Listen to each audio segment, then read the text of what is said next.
time for the main event. It's the Tszyu Shot. No, they want to see me doing bad, but I'm good. ¿Qué onda, vatos locos?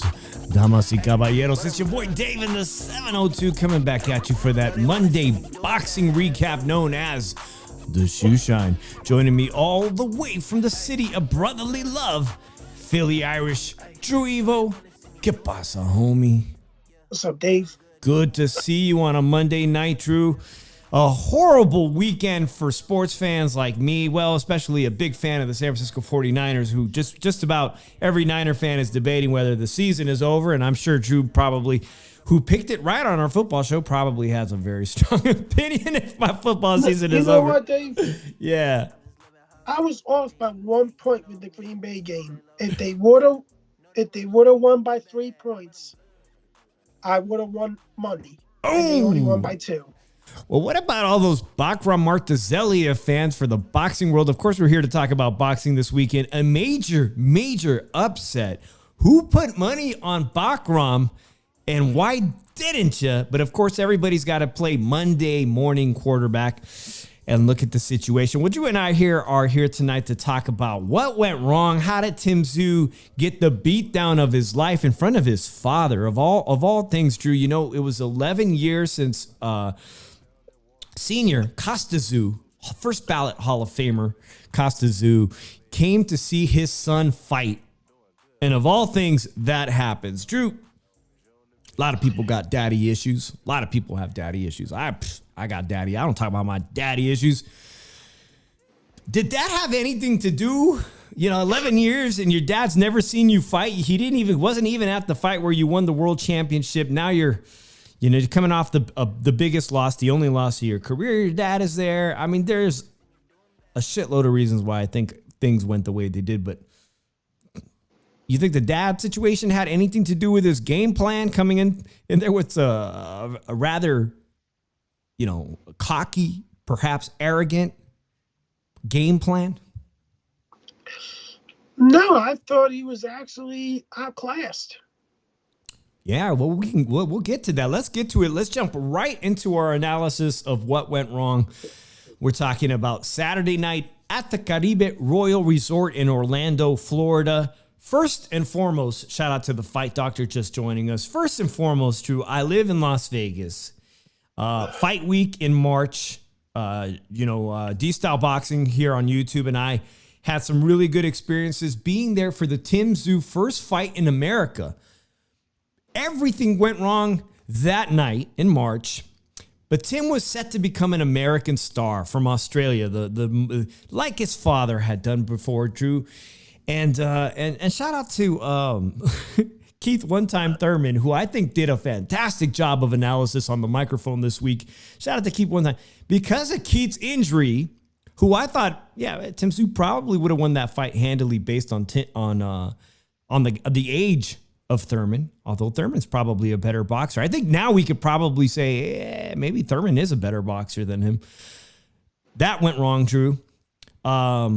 In fact, now that I'm thinking about it, Bohacek, who put the beat down on Brian Mendoza, who had knocked out Fundora, I think if Bohacek would have been called up and said, hey, you're on the card, bro, it's you, I think shit could have gone wrong in that fight too. Now that we know how good Bohacek is in a fight of the year contender against Virgil Ortiz, he might have got his first loss in March against Bohacek, in fact. Probably, right? Let's talk about how good the chin is of Bakram Murtazalia, because nobody gave this guy a chance.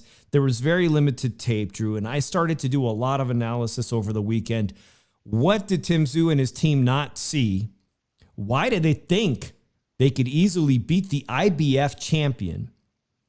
Let's go to Drew. Drew, what are your thoughts on Saturday night's performance, Tszyu? And then we'll get to the undercard, because there was some interesting stuff on the undercard. I don't know. I just thought he was completely outclassed from start to finish. Like, I didn't think he was we prepared for this fight. And we see that, we see what kind of chin Tszyu really has. So, I don't know. I just think it was something like he came, not prepared for the fight. I think, there's just so many things that you can say that went wrong in this fight. He was really not prepared for this fight. Mentally, physically, I think his camp failed him again. And like I look at it like this. I'm hearing people say Tim Tszyu should retire. No, he shouldn't retire. And like Rick Glazer said, Ken needs to retire. No, the fuck he doesn't. It's his second loss. Yeah, he got knocked out in 3 rounds. But tell you the truth, who hasn't got knocked out in 3 rounds and rebound? Drew, it's funny you say that because I wasn't aware of this going back to Tszyu, who I was a huge fan. My wife and I got together around when Tszyu's reign in the U.S. was going on, beating the likes of, Ricky Hatton and, it was Ricky Hatton that had ended him.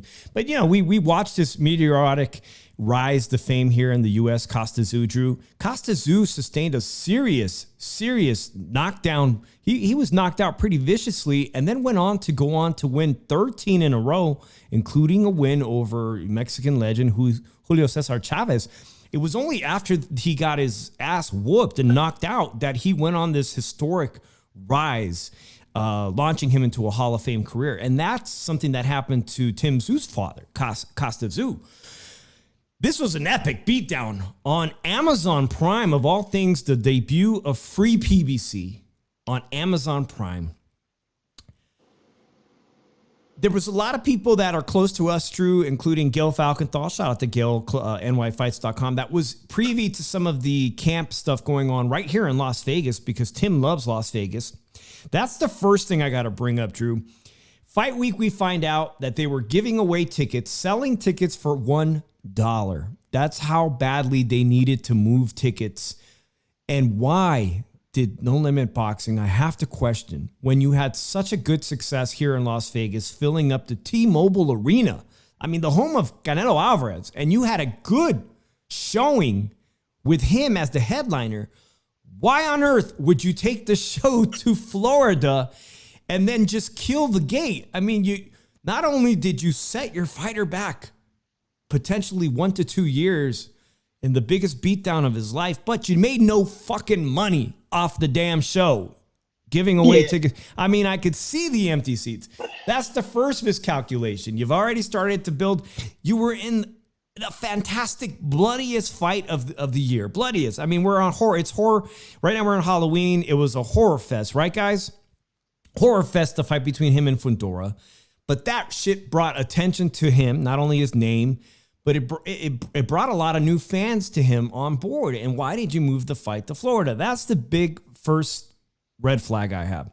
Second of all, there's a lot of people saying, why poor management, poor matchmaking, why on earth would you? I don't have a problem with Tim Tszyu. I never did. In fact, I gave Tim Tszyu's camp, his team, Tim Tszyu personally, all the credit he deserved for taking on a very difficult fight because he was given the opportunity to fight for the IBF title. Lose your title, get another shot at a title. Why not? Fundora got knocked out, right? Fundora got knocked out. Yeah. And he jumped at, hey, title fight? Fuck yeah. I'm on board. And he won. So I'm not going to sit here and punish a fighter that's doing the right thing and saying, hey, man, I'll take on everybody. But did they prepare? Did they prepare Tim Tszyu to fight Bakram Martuzeliyev? Chechnyan. No. Chechnyan Russian. Chechnyan Russian. Shout out to Carlos Sim. And and the fucked up thing is, he made no money off of it. Like his team fucked him, and they fucked him again. And to be honest, I think there's a lot of changes he made with his team. And I don't give a fuck anybody disagrees with me or not. His team, there's a lot of changes need to be made to his team to guide his boxing career, do a better fucking job in doing it. I don't give a fuck anybody disagrees with me or not. If you don't see that's true, you don't think that's right, you're fucking stupid. Drew, I think at the very basic level that the team for Tim Tszyu and coaches and trainers and his management, they took a look at the Martuzeliyev fight that happened in Germany. For the IBF belt, I believe it was vacant, right? And in that fight, You guys can go back because I'm sure that at the very least they watched the entirety of this fight. And I've got Jack Colquet up here against Demetrius Andrade, and I'm going to make my point about Jack Colquet, Ecuadorian-born German citizen who represented Germany, spent most of his career as middleweight. And Drew, Jack Colquet, where's that picture I had of him? Nonetheless, Jack Colquet put hands on Bakram Murtazaliev. Landed a ton of shots. Actually had him pretty fucked up at some points in the fight. Jack Colquet standing only 5'7", a former middleweight, giving Bakram hell. Looks like he had the better of him. But Bakram turns it up and showed who was the stronger fighter. They slugged it out, Drew. They slugged it out for this IBF title. And eventually, the smaller Jack Colquet, much smaller than Tszyu. I stood next to Tszyu, smaller than Tszyu, eventually got knocked out. Who's Jack Colquet? Represented Germany in the Olympics. A former world amateur champion, Drew, who had the distinction of fighting Demetrius Andrade in the peak of Demetrius Andrade's career. I'm not talking about Demetrius Andrade, who just fought like last year. I'm talking about the peak. Came away winning on one scorecard and losing the other two scorecards by a round. If you watch that fight, you could argue that Jack Colquet beat a prime Demetrius Andrade. Excuse me for all the burping. And in 2019, again, comes to the U.S., looks like his first time ever, fights Sergey Derevchenko, okay? Someone who also has fought everyone and comes away losing by just on one scorecard, 2 points. And on other scorecards, looks like 8-4. If you watch that fight, arguably could have been 7-5. Jack Colquet, the Ecuadorian German, at 38 years old, gave Bakram Murtazaliev a hell of a fight. They must have been thinking, if this guy, who was not even known in the U.S., could put hands on Bakram like that, we're going to knock Bakram the fuck out. We're going to knock him the fuck out. And that's exactly the mindset I saw Tszyu come in there in very round one. I mean, let's only talk about the only competitive round was round one, Drew. Did you think that Tim even won that round? No. He did land one good right hand that seemed to stun Bakram, but he took so many more in return at the end of that round. And it was actually in that round, Drew, that I noticed that Bakram had picked up on a pattern that Tim was leaving his one side of his face exposed when he was coming off the line. And in that, you'll see at the very beginning of round two, Bakram tries again for the left hook, misses the first time, and just seconds later lands it flush, rocking. I mean, it was basically Devin Haney, Brian Garcia all over again. Yeah, he had no idea where he was knocked into oblivion. He had no idea where he was. Even the post-fight press conferences kind of allude to that. But that's the second round. He's dropped. He's badly hurt. What did they do wrong from there, in your opinion? I think here's my issue with this. When he got knocked down the first time, I think they should have told, like the way he looked, they should have just told him, yo, need to box him for a little bit, work with the jab, use the ring for a little bit, get your footing back and everything. Now he just kept going at him and everything. Now there's a chance that you just need to back off a little bit, take it easy, get yourself back into it, and then go back on the attack. But as Chicano say, timber. Listen, Tim had two great fights in Australia that showed he was world class and beating Harrison. Harrison, the only guy to ever beat Charlo, a prime Charlo. Charlo got his back. He got that back. He beat a prime Harrison, a former world champion at 154. Every contender, world champion's got to have one of those on the resume. Then he beats Brian Mendoza, beats the brakes off Brian Mendoza in Australia, the guy who had just knocked out the indestructible Towering Inferno. And you think, damn, he's fully ready for an American debut, and he was going to fight Thurman, which was going to be probably an easy walk in the park. He was going to overpower the smaller welterweight. But Tszyu came into this fight on Saturday night thinking he was going to be like Carlos M. just said in the chat. He thought he was going to walk down a 6-foot Russian with a huge wingspan, who's got a very impressive amateur resume, as most fighters from that region of Russia, Chechnya. I mean, hello, Arthur Beterbiev is Chechnyan and Muslim for that, okay? The reason why I bring up the Muslim faith, Drew, is because it's well known that in the fight against Jack Colquet, who I just posted up here, guys, Jack Colquet, who I said Jack Colquet had put hands on Bakram. Well, Bakram had been in Ramadan for that entire training camp. So he wasn't eating at all during the day, fasting completely and training, which is most likely why he looked like shit for large portions of that fight, where he ended up winning via the IBF title, Drew. What gave Tim, in your eyes, the impression that he was going to outmuscle and walk down a bigger guy?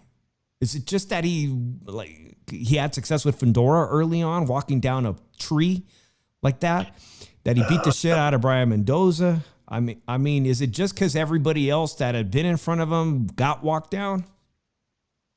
I have no clue. What do you guys think in the chat? I mean, he came into this fight with tremendous confidence, thinking, my game plan is this simple. I'm going to walk him down. I'm going to trade shots if necessary, but they're not going to hurt me. In fact, I'm going to be doing all the hurt business.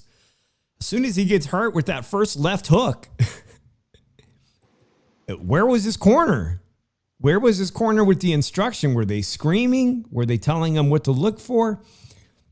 Drew, it's very obvious that he wasn't able to, maybe perhaps his ego, maybe things going on mentally, didn't allow him to get back into the fight and do the things that a veteran should be able to do at this stage in his career, which is buy time, circle the ring, clinch as necessary. Perhaps I've even heard other championship boxers today say, why didn't he go for a low blow to buy more time? He ends up exchanging with Bakram, saying, well, shit, you knocked me down. Now I got to get my knockdown. But the timing was so bad. He was telegraphing everything, and Bakram was able to land his punches, beat him to the punch again and again, a third time. And then you start to think, well, shit, dude, is he really coming out for the third round? They're going to let him come out. I heard nothing. Guys, I really didn't hear anything in that corner instruction-wise that was relevant to making adjustments, to getting out of danger, how to get through the third round. Being knocked down 3 times, the whole game plan should have been just to get your legs back, right, Drew? Yeah. Did you see any semblance of that? Nope. Yeah, I mean, honest to God, I didn't see anything from his corner. And shout out to Carlos M., who on social media today on X posted a poll. Should Tszyu get a new trainer? Drew, I answered. I replied. I retweeted it, and I'm like, when you get beat down like this, and then you had the fight in March where the corner made a miscalculation, saying, looking at that cut, they should have said, you know what, this is an easy no contest. Let's call this fight right now. Let's go to the scorecards. Let's call it a no contest. Fight another day. But instead, he was in a sick war again with Fundora, whose elbows are like razor blades, and you just caused more damage to your face. It was a very grueling, bloody fight where he lost tons of blood, took heavy shots from Fundora, won some rounds, showed a lot of grit, determination, heart, but ultimately that fight took a lot out of him.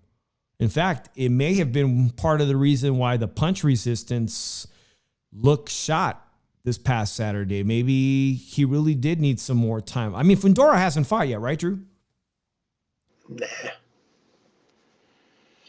I don't know. It's just so many, like, I think he needs to regroup.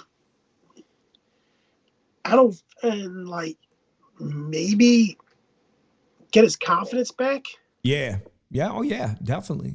Carlos M says Tim needs to go back to the Australian circuit and get a new trainer. You know, obviously there's people saying everything from what you said. Rick Laser said retire. That's it. Yeah. It's a wrap. You've got other world champions like Tim Bradley saying, you know, or I don't know if it was Tim Bradley, but saying, okay, this is easily a setback of 2 years. And in the era of fighters where fighters fight sometimes once or twice a year, I don't think 2 years sounds crazy that this was a major setback in his career. And at 29, I'll tell you why. First of all, I'm taking 6 months off at least. That was a serious beatdown. Perhaps you suffered some concussions. You should have got an MRI scan. How long would you take off, Drew, after being knocked down 4 times? I'll probably at least take the rest of the year off. Good to see you, Santiago Medio. Yeah, I'm curious how he bounces back. Carlos M says he should go back to Australia and retool. And I agree with you guys on that he shouldn't be fighting in the U.S. In his next fight at all. He needs to go back to his home market. As far as people saying he needs to take 2 years off, it could take 2 years. It could easily. If you take 6 months, make sure you go get your MRI scans, guys. I've talked to fighters here in Vegas who've been not even seriously hurt like that, and they do the MRIs backed by their promotional companies, and you don't know what's going to be in those MRIs. Take 6 months off. If you're good to go in 6 months, begin training camp against easy work, against somebody easy domestic level. I've heard Zarafa, middleweight Zarafa of Australian. Yeah, you need an easy comeback fight, and that's exactly what Devin Haney's been doing, guys. Devin Haney's been taking his time off, talking shit on the internet, making lawsuits, but at the end of the day, Devin Haney's probably looking for the right opponent. He walked away from Sandor Martin, is that right? From Sandor Martin, even that was too much for Devin Haney. Said, nah, fuck that, man. I ain't fighting Sandor Martin for chump change and losing. Like, that guy's pretty good. He's pretty good. You know, you could say arguably he beat Teofimo Lopez. He definitely needs the right opponent. And it could take 2 years ultimately. If you add in 6 month layoff, 3 months training camp, now you're in your first fight back 9 months, maybe a year from today, and 2 years before we ever see him back in the U.S. But as far as trainers go, if he loves Las Vegas the way he does, and if I had access to like D-Style does to Glenn, the management, first of all, did he buy a property here in Las Vegas? Is he renting one? Does he have corporate housing? What's the situation? If you bought a house as a investment, because you're allowed to do so as a foreign individual, fuck it. There's 2 coaches right here that will turn your career around. One of them is Bob Santos from the 408. Shout out to Bob Santos. He helped Mario Barrios after that Gervonta Tank Davis fight become a world champion. Again, Mario Barrios is the WBC welterweight champion. You got guys that are defensive wizards. Ismail Salas has not had the best of luck bringing back fighters. He's still a great coach. And I think that we could argue today that we've seen all the holes in Tim Tszyu's game exposed by an Eastern European true Russian fighter. True or not, did he not get exposed of all his flaws? Yeah. What are they in your eyes, Drew? You've watched a lot of fighters. Leaves himself open too much to get hit. Willing to trade. Unlike that fight with Fundora, probably his punch resistance really took off. Like, he's a guy that's willing to slug it out with you, man. And if you're willing to trade with him, if he's willing to trade with you and everything, you can get him on a counter shot because he leaves himself open to get countered. Just to think that he signed up for the Virgil Ortiz fight. He signed up after that dramatic fight with Fundora. He was like, fuck it, I'll fight the hard-hitting Virgil Ortiz. Virgil Ortiz ultimately fought here. I got to see it. Shout out to my homeboy Fonzie. We got to go see that fight of the year in person in Las Vegas. And Virgil Ortiz himself gets dropped by the Eastern European fighter. What, 2 times? He takes the fucking first 2 times knockdowns in his career. He takes those, and somehow he emerges as the winner, which was bizarre to me. But listen, Bohacek easily could have got the nod for that. Bohacek probably could have been the fill-in for Tim Tszyu, maybe even would have beat Tim Tszyu in March as well. This division is stacked. 154 is stacked with so many fucking talented fighters. Today I'm hearing that Jesus Ramos Jr. is looking like he's going to get the biggest fight of his career against former undisputed champion Charlo. That's some wild news. PBC finally willing to risk it all with Jesus Ramos Jr. in fighting a faded champion, in my opinion. He was the undisputed champion. If that pans out to be correct, man, shout out to Jesus Ramos Jr. for accepting that very tough challenge. The division is stacked, Drew. At this point in my career, in the career of Tim Tszyu, I'm gonna shout out some of the top 5 fighters, and you tell me if he could go from what just happened Saturday to fighting and beating any of these guys. Does Tim Tszyu beat Madrimov? No. Madrimov just giving Bud Crawford the fight of his life. Well, almost winning that fight, scaring the shit out of Bud Crawford. Bud Crawford saying, damn, this dude is strong. All right. Does he beat Bohacek, who managed to drop the hard-hitting Virgil Ortiz? No. Okay. Yeah, and he was going to fight him, and he was going to fight him. This was supposed to be that fight. That was supposed to be his comeback fight. All right. Does he beat Terrence Crawford? No. You know, that fight was on the line. Had he beat Martezeliov this Saturday, he was going to get potentially a shot. Turki Alashik was going to make that fight happen. All right. Does he beat the Towering Inferno in a rematch? Yeah. Okay, that guy he beats.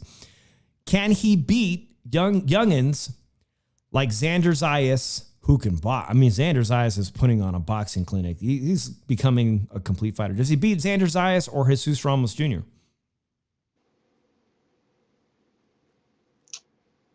Maybe Xander because he's inexperienced, but Jesus Ramos, no. All right, shout out to Steven4722. He says Tszyu doesn't beat Bohacek or Virgil Ortiz. And the fight doctor says no. And I am saying, who was the fighter we just dropped? Does he beat who? Xander Zayas or Jesus Ramos Jr.? I think Jesus, actually at this point, because many of you guys think Tszyu's damaged goods at the moment, I think that if Tim Tszyu were to fight Jesus Ramos Jr. next, Jesus would outbox him. I didn't think it was possible before. I didn't think Jesus was ready. But now that I've seen how many holes were in Tim's game this past Saturday, no head movement, keeping his head on the line, really only fights to the right side of the line well. When he goes to the left side, he leaves his face exposed, which is why Martezeliov was able to land that left hook repeatedly. It was like, oh shit, your face is exposed? Well, here, I'm going to punch it between your shots. I already know what you're going to do. And it happened repeatedly and repeatedly and repeatedly again, on the way to potentially a 5th knockdown that, could have been career ending, potentially, had he been dropped. There's also other guys in the division, tough as nails guys. Erickson Lubin. Does Tim Tszyu beat Lubin? Yeah. All right, he beats Lubin. Lubin's been damaged pretty bad in his career, but here's another guy, Charles Conwell, undefeated American Olympian. He could really box. No. All right. There's a lot of names at 154. We brought them all up, guys. Obviously, Tim Tszyu's not going to be fighting on U.S. soil. I wouldn't advise that. I think it's time to go home. But on that note, remember, guys, I said if he lives here in Las Vegas, consider training with somebody new and switching up your training camp. Maybe Bob Santos or Ismael Salas, the great Cuban coach. Maybe even Freddie Roach in Los Angeles. And shit, Drew, I was hearing that there was a potential that maybe he could ask Canelo Alvarez's camp to join their camp for training. The bottom line is you could fight in Australia, but those coaches haven't done what's right for you. They really haven't. You know, they got you so far on your natural ability, your inherited genes. You gotta level up. You gotta fix these mistakes that made these issues happen. The fight doctor says, I think Errol Spence could beat Tszyu, and we don't even know what Errol Spence is capable of at the moment. You know what though? That's not a bad fight because I don't perceive Errol Spence to be dangerous anymore, Drew. that two big names. Errol Spence coming off a beating. Of course, Errol Spence is trying to get one last payday against Fundora. But, yeah, I don't think Errol Spence is very dangerous. If you had to put your money on it, Boots Ennis moves up to 154. And Boots Ennis, and I heard his father talking about the fight today, Drew. Boots Ennis moves up to 154, immediately takes on a tough challenge like former champion Tszyu. Who wins? Boots stops him. Boots stops him. He can box him. Oh man, this is tough. This is Boots tough. would stop him. It's tailor made for Boots to stop him. His right side. Sonteo Media wants to know. Sonteo Media wants to know, Drew, who's more shot, Errol or Tim? I think Errol Spence is more shot than Tim. Yeah. Yeah, I'll have to agree with you that. It's just age, guys. Tim at 29, the idea that he needs to retire, that's some fucking dumb shit right there. That is dumb. He does need to switch up, I think, his entire training staff. He needs to evaluate that, maybe get with a great strength and conditioning coach. He's really not that big for 154. I think he walked all the opposition in Australia down. He walked down Brian Mendoza, an American fighter. You bring Harrison as well. He walked so many people down that I think he really thought that he was just going to walk down everybody in this division. And as soon as somebody could take his best shot and give him an even harder shot back, well, fuck, there was no plan B. There was no plan C. It was just plan A. I'm just going to slug it out with you, and I'm going to be the last one standing. A major setback in his career. Major setback in his career. Yeah, Sonteo Media says Murtazaliev was way bigger than Tim. Yeah, standing around 6 feet. And like I said, his wingspan. But ultimately, guys, I think, if you go back and you guys watch this fight on how Murtazaliev won the IBF title, you'll see why they thought he was easy pickings. In many ways, Canelo Alvarez probably thought Dimitri Bivol was easy pickings. Shit, he's the easiest fight for a title at light heavyweight. Let me get Dimitri Bivol, but that didn't work out. By the way, guys, I brought up his name earlier, but Jack Colquet, who put hands on Bakram. Well, he put hands on Demetrius Andrade. He came away losing a split decision. He put hands on Sergey Derevchenko, also coming away with a split decision loss on those two fights. But this guy can fight. This guy can box. Jack Colquet can box, punch, fight. And he's 39 years old. Of course, he's not going to be beating the youngsters at 154. But he had a good career. Jack Colquet, the Ecuadorian German. Speaking of Latinos that live in Europe, IBF, the IBF gets a bad name, Drew, because the IBF stripped Canelo Alvarez of his title. He's no longer undisputed. The IBF stripped Usyk of being the undisputed heavyweight champion. And you go up and down the weight classes and you look at who's ranked number 1 and number 2 and number 3 of the IBF, and you're like, who the fuck are these guys? Excuse my language. Who the hell is Murtazaliev? That guy could actually fight. We found out this weekend that guy could fight. But at 168, another championship fight happened this weekend that not a lot of people got to see, Drew. And I'm talking about William Skull, the Cubano. German? Is he also German? Just like Colquet? Cubano. A lot of Latinos living in Germany. Somebody tell me how that happened. William Skull, the newly crowned IBF super middleweight champion of the world. I saw the highlights of this fight. It was so fucking terrible. I don't even know how Shishkin didn't get the nod. Skull apparently got the nod in his home country. Home cooking.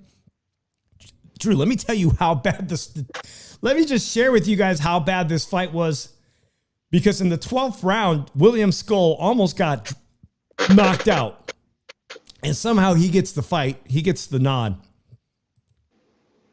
I can't show you who the fuck are these guys? These are the guys. This is the guy here, William Skull on the left, that stole the belt from Canelo Alvarez. He has now got one piece of the pie, which is why Canelo Alvarez is no longer undisputed. In the 12th round, William Skull, Drew, landed 5 punches. 5 punches to Shishkin's 13. Round 1, William Skull landed 4 punches. All right. Round 6, he landed 5, 7, 8. In the 8th round, he landed 4 punches.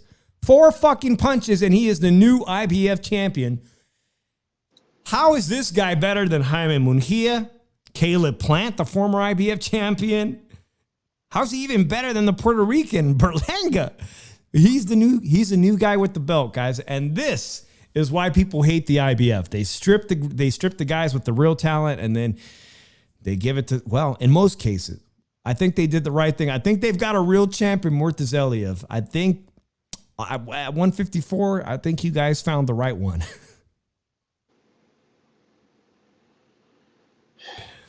Let me just ask you, Drew. If you're Canelo Alvarez, hey, you should have a crack at William Skull, the Cuban German. I hear that Canelo's entertaining a fight potentially in December to stay busy, perhaps in Japan. He was just in Japan last week. Why not fight the IBF champion, the guy who just took your belt, right? I'd like to see that. The guy who lands 4 punches per round to fucking win a title. How about a beatdown in Japan on William Skull for my IBF? Give me my belt back. I am undisputed. And if he can't get that belt back, man, somebody else beat William Skull's ass. Can I get Jaime Munguia a shot at the IBF title? Could I get Caleb Plant a shot again? Can I even get, could you see Berlanga being the IBF champ? Calling for a rematch with Canelo. I'm the champ now. I'm a champ now. I got that 4th belt. You want it, but give me a rematch. $10 million. $15 million this time. Puerto Rico versus Mexico all over again. 2025. Santiago Media says, in Japan versus Scully, gang.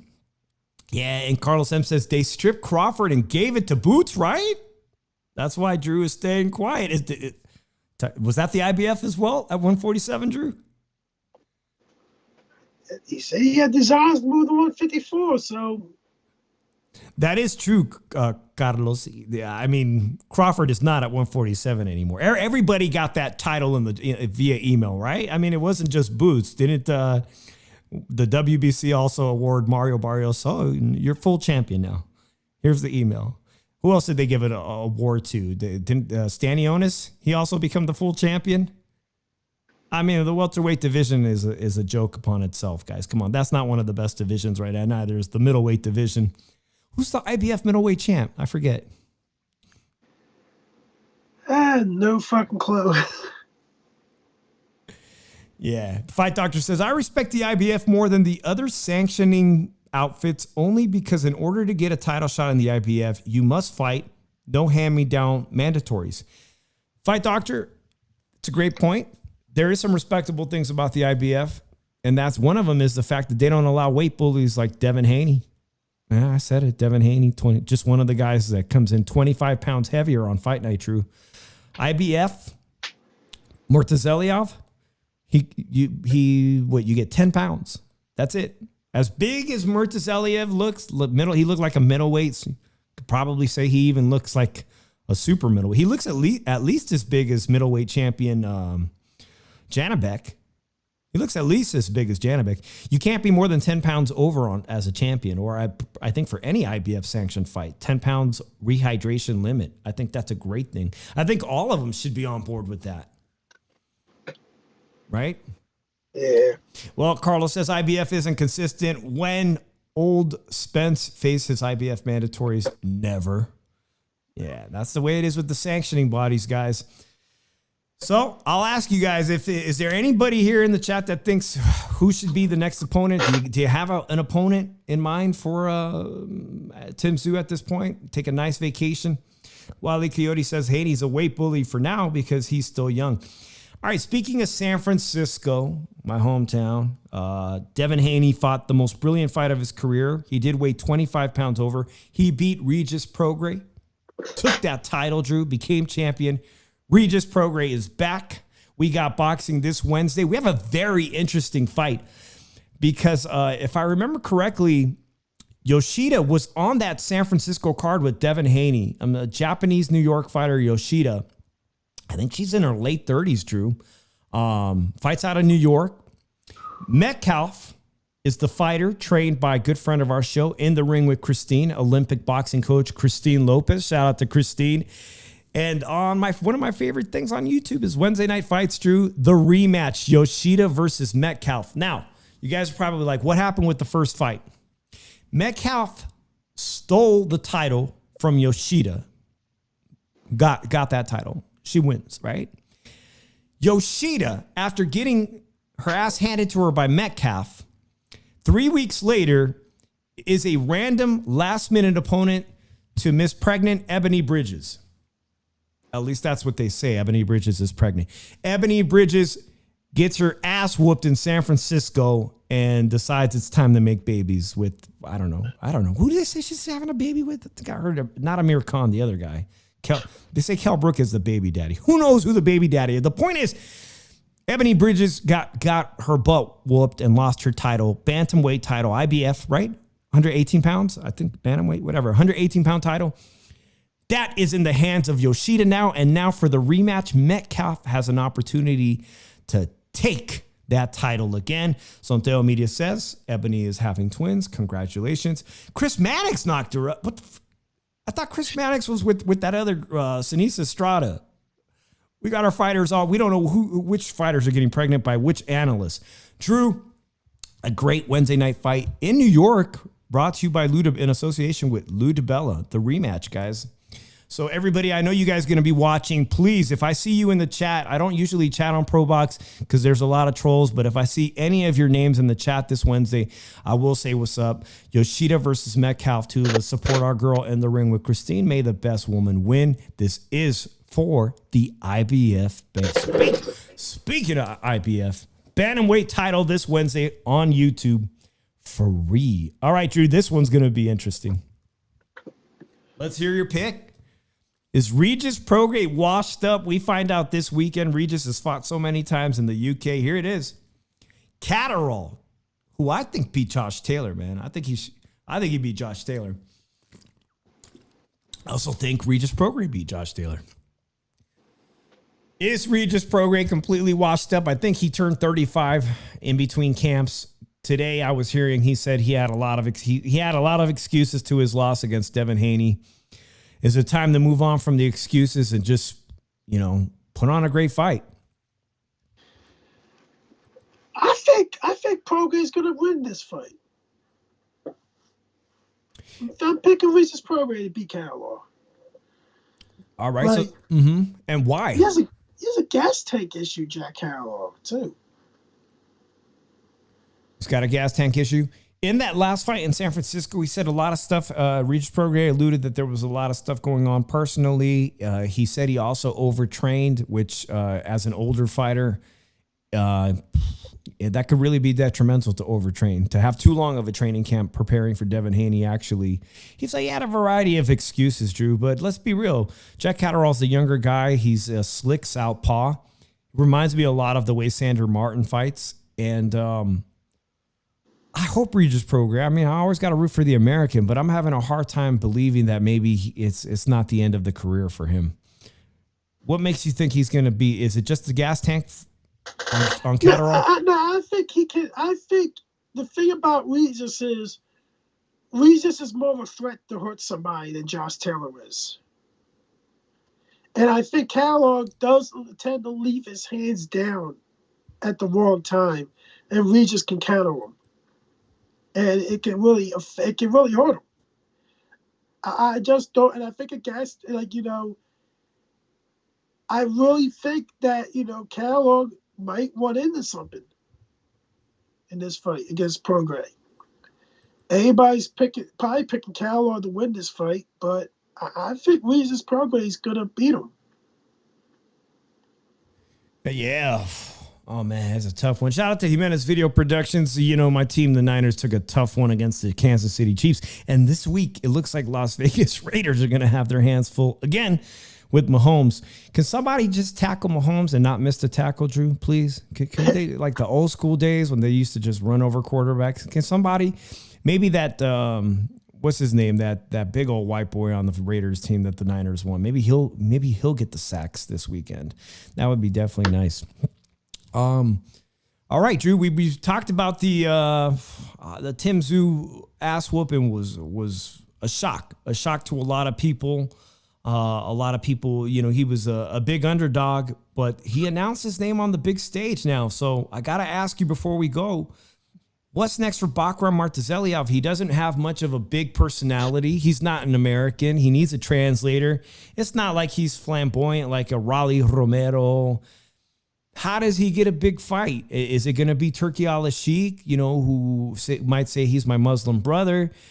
People were accusing Turki Al-Sheikh of maybe having his hands in the decision with Beterbiev winning, even though Bivol was his favorite. I mean, it was in Saudi Arabia, and there's always politics and dirty stuff going on. But how does a Muslim fighter who is very devout, Russian, Muslim like that, how does he get a big fight again? Now he may be the boogeyman in the division. People might be afraid of him at this point.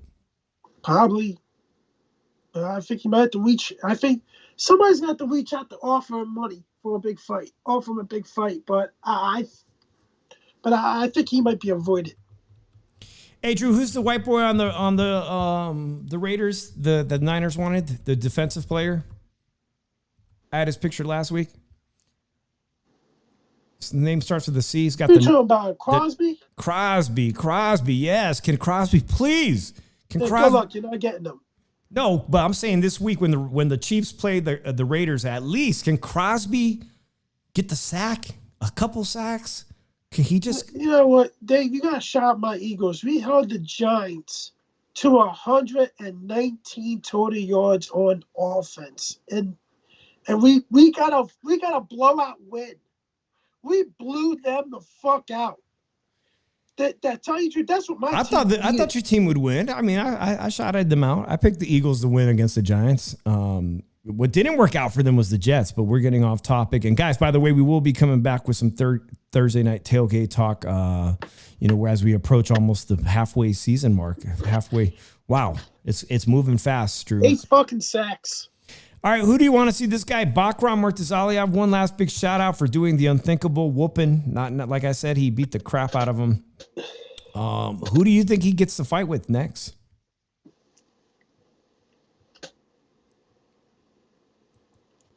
I don't know. Okay, I don't know. Right now, Madrimov, Bohacek, they're tied up. They're going to be fighting each other. That's going to be a fucking hell of a fight. Virgil Ortiz get a shot at the IBF title? He did get the win. Don't put that kid to that guy. Virgil will get destroyed by that guy. Like I said, man, you guys can go watch this fight. Jack Coquet at 38 years old, he really gave it his best. This guy could still slug it out, and he put the hurt on many occasions on Bakram, and I think that's why Tszyu and his people thought, oh, shit, we're younger than that guy. We're stronger than that guy. We're going to do even better against Bakram. But that was not the case. I myself, Drew, I want to see Bakram in against unification. Let's get this unification going. Obviously now a rematch with Fundora and Tszyu is out of the question. Bakram versus Fundora. Bakram versus Terrence Crawford. That's all I want to see. He's obviously going to get a chance to do a mandatory, but ultimately, man, I want to see Bakram against one of the other title holders, being Fundora or Terrence Crawford. Again, I'm going to ask you real quick. Regis Prograis, Catterall? Regis Prograis. I got Catterall. And the women's fight, which I said Yoshida versus Metcalf. Metcalf won the first time. Does Yoshida get vengeance in her backyard of New York City? No. All right, that's Wednesday night. Really, that's all we got for you guys this weekend, man. I mean, it was a hell of a fight on TV the other night, on Saturday night, free on Amazon. What'd you think of the production values on Amazon? Did you like the fact that it was free for Amazon Prime members? Yeah, it was, good. It was free. They have to make it a free fight. Fortunately, didn't do shit for me. All right, guys, we'll let you guys get going back. There was some exciting Monday Night Football. Anybody know the Arizona Cardinals score? What's going on with that game, Drew? You mean the Ravens and the Bucks? Oh, that game's over? Arizona's done? I didn't even know they were playing tonight. Yeah, double the 2 games right now. 15-14. I'm going to catch the ending. Just 1 minute and 29 seconds. Chargers up by 1 point. Who'd you have? Chargers winning this one? Yeah, Chargers. Damn, the Chargers moving to 4-2 unless a miracle can happen for Arizona. Arizona falls to 2-5. The 49ers 3-4. Chargers, man, shout out to San Diego and Los Angeles Chargers, Bolt Nation, huh? Damn. God damn, that was a high scoring game. That was, man. 41-31 Ravens. Over 70 points? Yeah.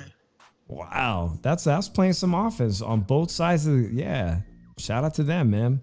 I'm Dave in the 702. We'll be back on Thursday night. Drew, any final words? Yeah, we'll check you guys out on Thursday. Thanks for everybody for joining us tonight. Live Monday night, the Shoe Shine. Every Monday night, boxing recap. We'll be back for this one next Monday. Until then, peace out, everybody. Peace.